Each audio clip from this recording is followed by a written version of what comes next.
Então, uma boa noite a todos e a todas. Que a paz de Deus, de Jesus, esteja com todos nós. Um abraço fraterno aos nossos irmãos da sexta-feira à noite. Que Deus, nosso grande arquiteto do universo, Jesus, caminho, modelo e guia, nos ampare em todos os momentos da nossa vida, nas horas alegres e nas horas tristes. Muitos de nós, nas horas da dificuldade, da dor, a gente, através da oração, a gente pede ajuda à espiritualidade, né? Eu brinco que a gente sempre tem que fazer o trabalho preventivo. Orai e vigiai todos os dias, horas boas, horas ruins. Mas nós nunca estamos sozinhos, nunca estamos desamparados, né? Então nós vamos fazer a nossa prece de abertura, agradecendo a Deus pela oportunidade da reencarnação, por esse retorno à pátria, onde possamos, Pai, através dos Teus ensinamentos, através do amor, da fé, da caridade, descobrir que lá dentro daquela família retornam os desafetos de vidas passadas, para que com os Teus ensinamentos, principalmente ali do amor, do perdão e da paciência, termos um lar mais tranquilo, mais sereno, mais harmonioso.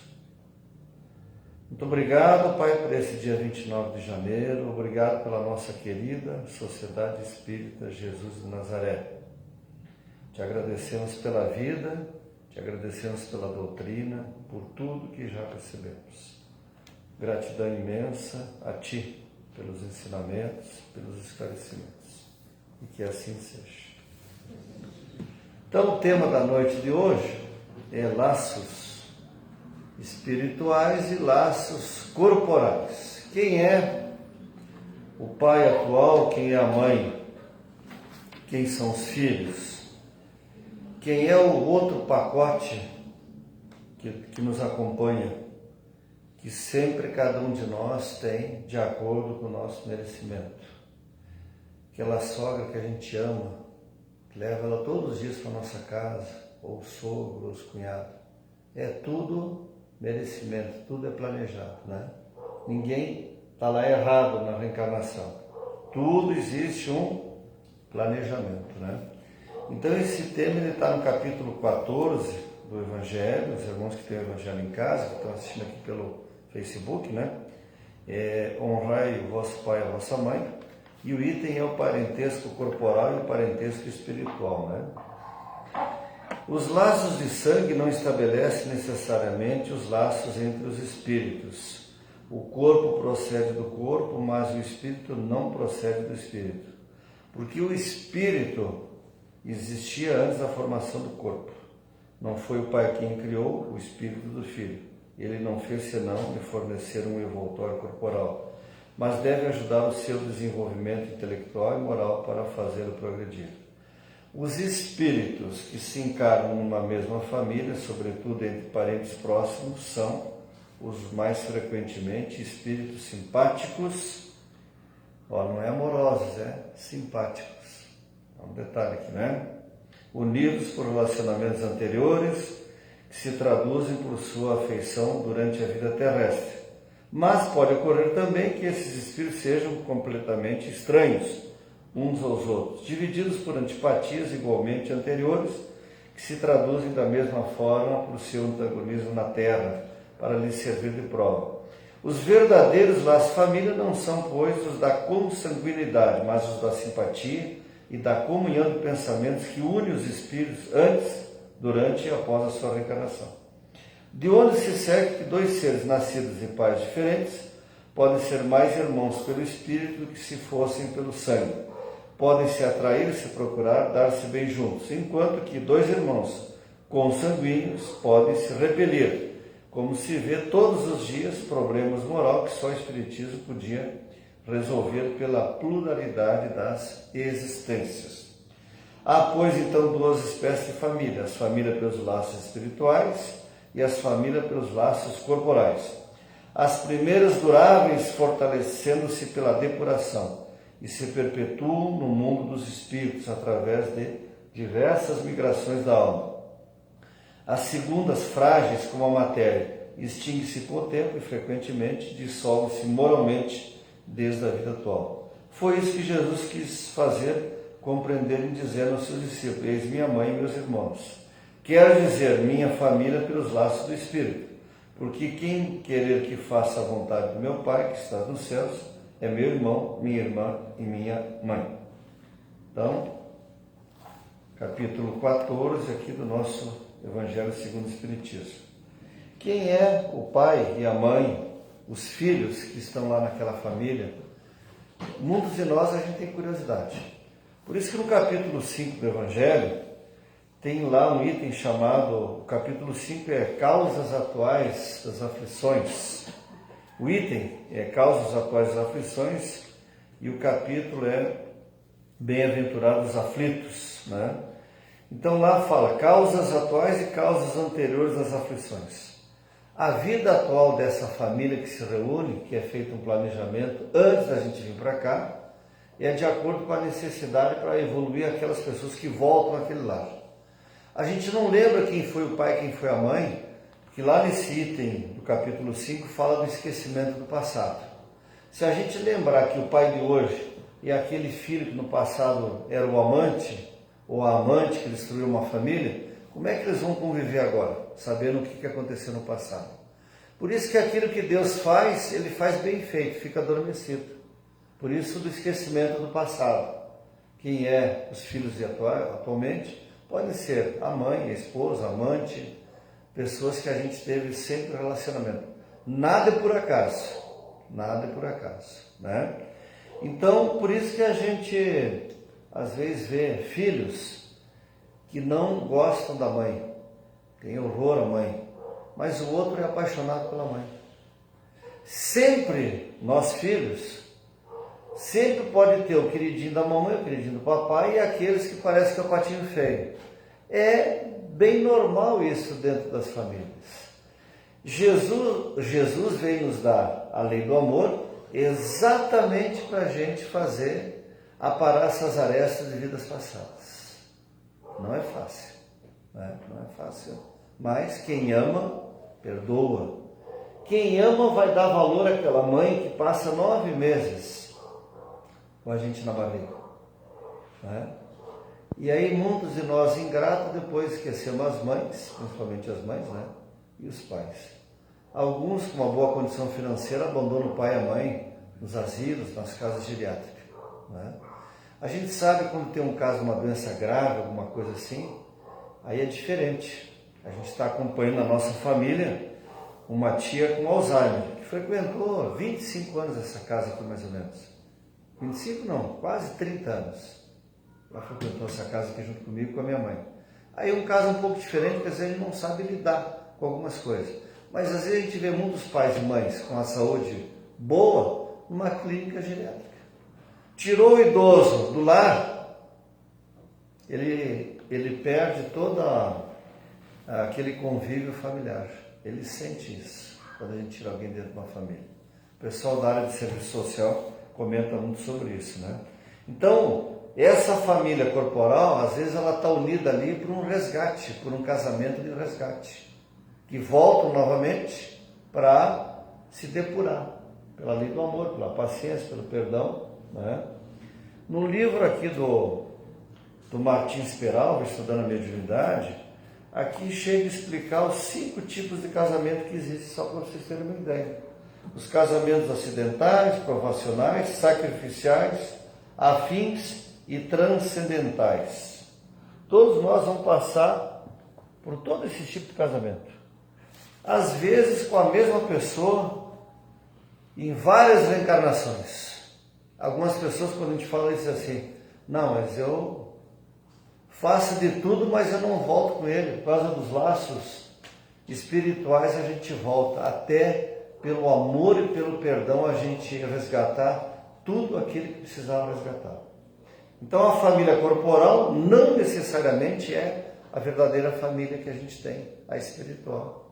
A espiritual, às vezes, parte dela está desencarnada. Porque às vezes a família corporal, o João e a Maria se encontram ali na Júlio Castilhos, ali eles se olham, dá aquela atração, e aí na semana seguinte eles vão morar juntos. É um casamento acidental, atração física, pode não existir amor, né? Muitas uniões também são feitas por interesses materiais, famílias com patrimônio grande, às vezes, procurando pessoas com patrimônio semelhante, não se unem por amor, por laços espirituais, buscam dinheiro, poder, né? Só que quando a gente morre, vai o que lá no caixão? Nada. Alguns nem a roupa pode escolher, porque às vezes ele era um desafeto da família, ele deixa um monte de pedido, e a família não cumpre nem a roupa que ele pediu para levar. Depois ele volta e vai obsedar a família, que não cumpriram os desejos que ele pediu, não é? Mas a célula máter da sociedade é a família.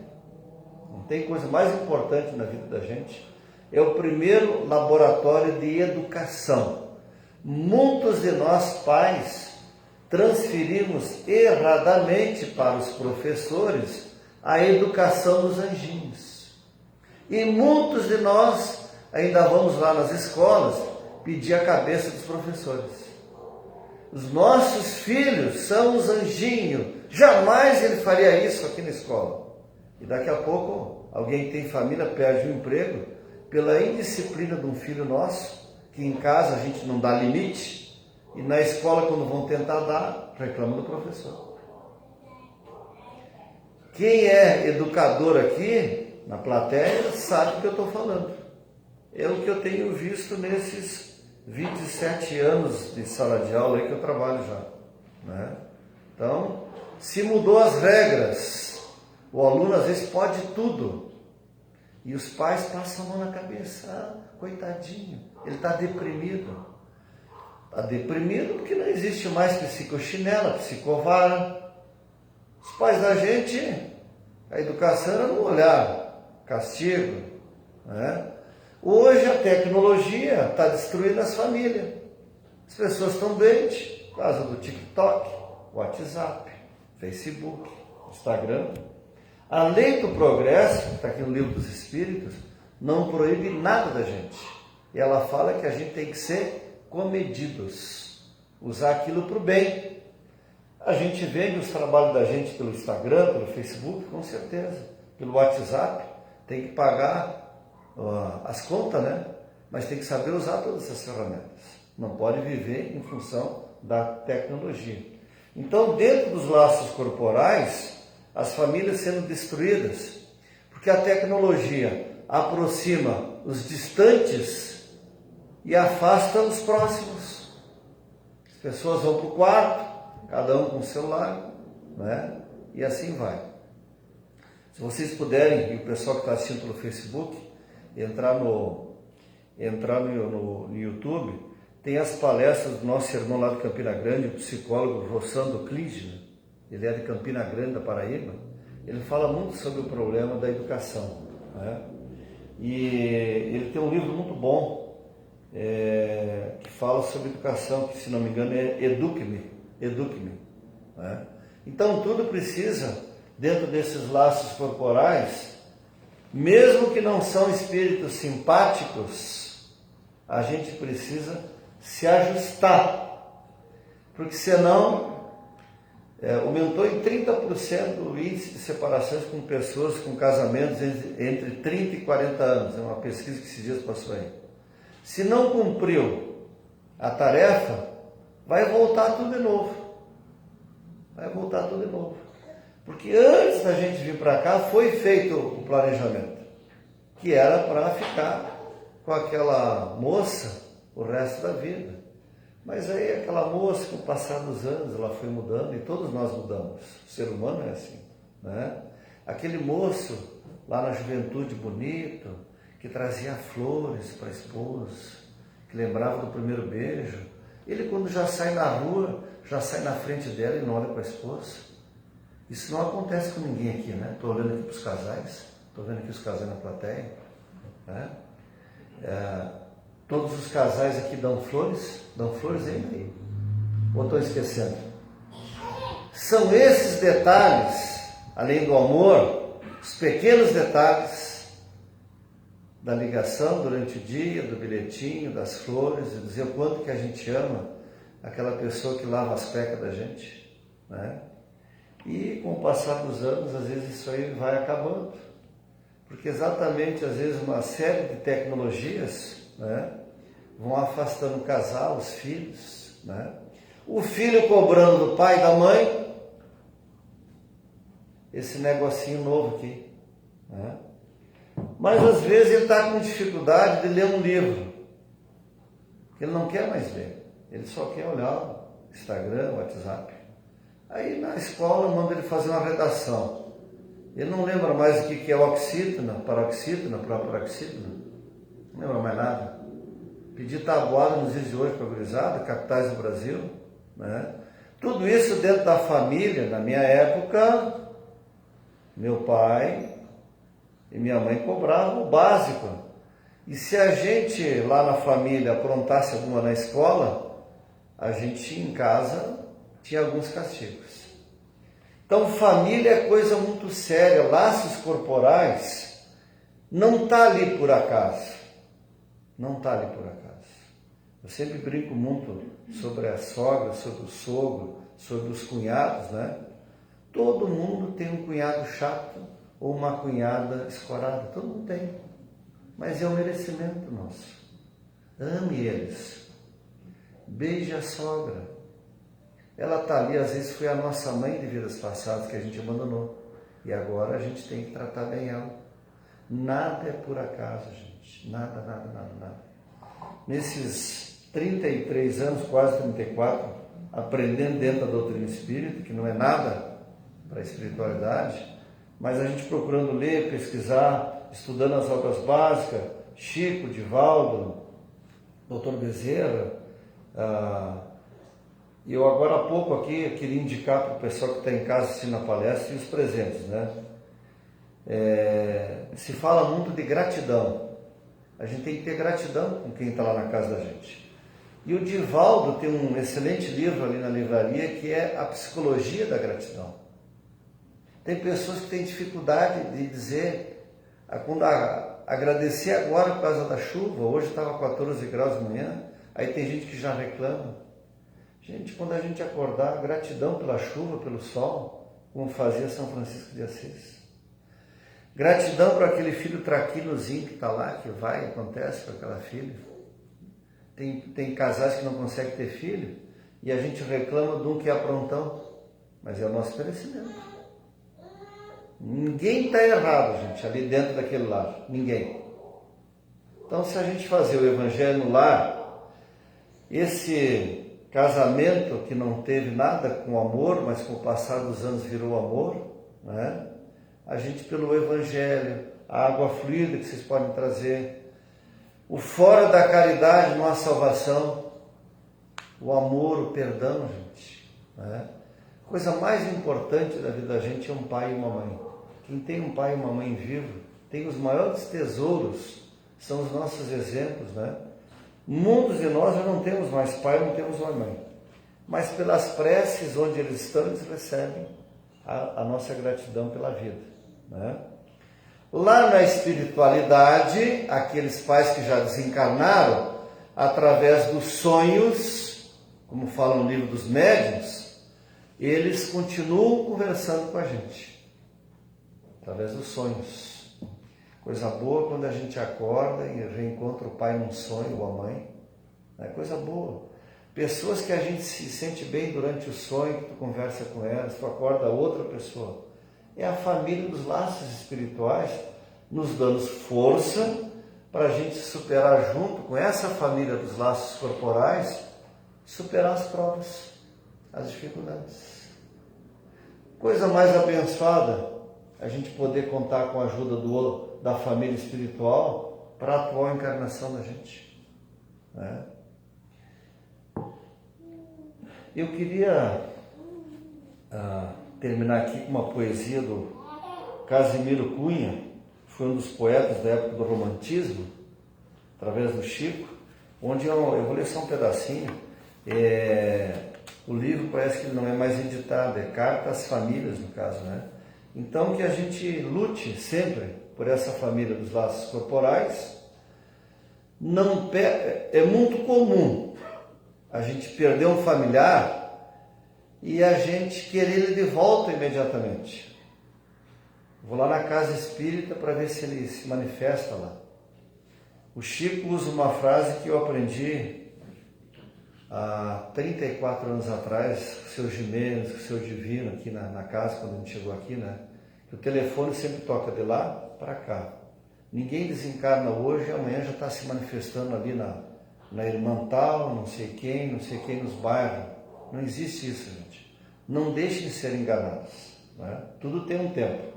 Na hora certa, se precisar, eles vêm na casa deixar mensagens para a família. Mas é tudo na hora certa. Tem que dar tempo ao tempo. É fácil essa saudade que dá quem perde um esposo de um casamento de quase 50, 60 anos? Claro que não. Mas a gente aprende algumas estratégias na doutrina espírita. Lembrar de coisas boas. Lembrar do casamento. Lembrar das boas conversas. Não lembrar da doença, não lembrar de velório, não lembrar de hospital. Porque isso, para eles, é ruim. Lembrar de coisas boas, né? Lembrar que Jesus vai amparar eles. E o amor, ele nunca termina. Com o tempo, é eles que vêm proteger o nosso lar durante os evangelhos no lar. Eles que às vezes têm autorização para nos visitar. Principalmente quando dá aquela saudade repentina do esposo, do pai e da mãe. É quando eles estão visitando a gente, pelo que a gente lê dentro da doutrina espírita. Do nada vem aquela coisa boa do pai, da mãe, do seu irmão. É quando eles têm autorização para vir visitar a gente e normalmente estão lendo até os nossos pensamentos. Por isso, cuidar os pensamentos, né?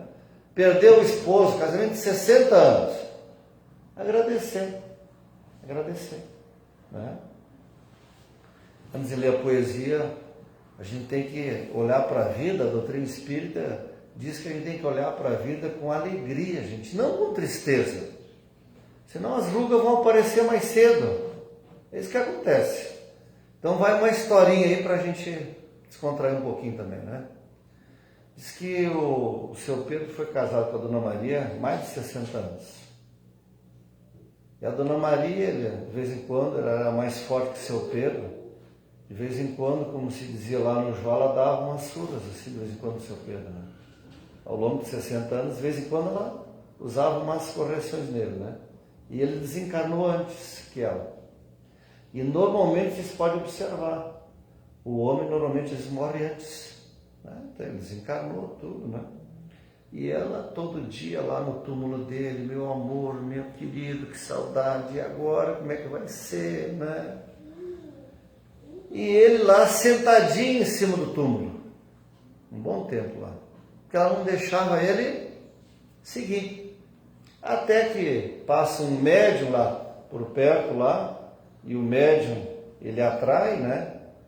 E ele conseguiu trazer ele até uma casa espírita. E daí ele se manifesta, olha, eu apanhei muitas vezes da minha esposa, da Maria, e até merecia algumas vezes, ele mesmo admitindo, né? Mas agora ela não me deixa seguir. Eu estou aí em túmulo, eu preciso ir embora, eu preciso seguir. Então, às vezes a gente chama demais, eles acabam ficando na casa, acabam ficando preocupados com o dinheiro, com os bens materiais, eles não seguem. Por isso que a gente tem que se desapegar, né? A gente tem que se desapegar, não vai levar nada, gente. As brigas que dá em família por causa das heranças. Está no Livro dos Espíritos. Em algumas situações é permitido assistir à primeira reunião da família para discutir o inventário. Olha aí para ver qual é a gratidão. Então, para encerrar, carta às famílias. É certo que sobre a terra, nas lutas de expiação, muitas vezes se forma para a dor da redenção. Por vezes os inimigos das existências passadas recebem o mesmo sangue em lutas amarguradas. É o resgate doloroso A algema que no futuro transforma o ódio tigrino em tesouros de amor puro. Eis porque não raro nessa prova que redime, irmãos surgem contra irmãos, raiando até pelo crime. Mas a dor, a grande dor, que reforma toda a gente, recolhe-os no seu regaço, fraterniza-os novamente. Por essa razão, amigos, todo o ensino em substância, e que a paz no lar terrestre depende da tolerância. Então aqui são vários poemas aqui do Casimiro Cunha. Então, eu agradeço a atenção dos nossos irmãos, nós vamos chamar os médiuns agora para o passe coletivo. E os irmãos que estão chegando a primeira vez aqui na casa, sejam muito bem-vindos. Que se alguém perdeu um familiar recentemente, não perderam, é eles que vão nos proteger. Sigamos a nossa parte agora. Mestre Jesus, muito obrigado por esse dia 29 de janeiro. Abençoe todas essas famílias dos laços corporais e aquela dos laços espirituais, como fala aqui no Evangelho. Mestre Jesus, gratidão pela doutrina espírita, gratidão por nos ensinar o amor, por nos ensinar o orai e vigiai, a leitura edificante, os pensamentos positivos, a alegria da vida, a compreensão, a paciência, a tolerância, mas principalmente a caridade. Amigos espirituais presentes aqui nessa noite, levem para os lares dos nossos irmãos que vieram aqui hoje alegria, fortalecimento, fé, esperança, porque tudo passa. A dor passa, as dores passam. Vindo ali adiante, a luz, a esperança, a alegria, em dias melhores, na vida atual e nas vidas seguintes, seguindo os ensinamentos de Jesus, de Kardec, de Deus, de Maria, dos bons espíritos que todos nós temos no dia a dia em nossas casas. E que assim seja.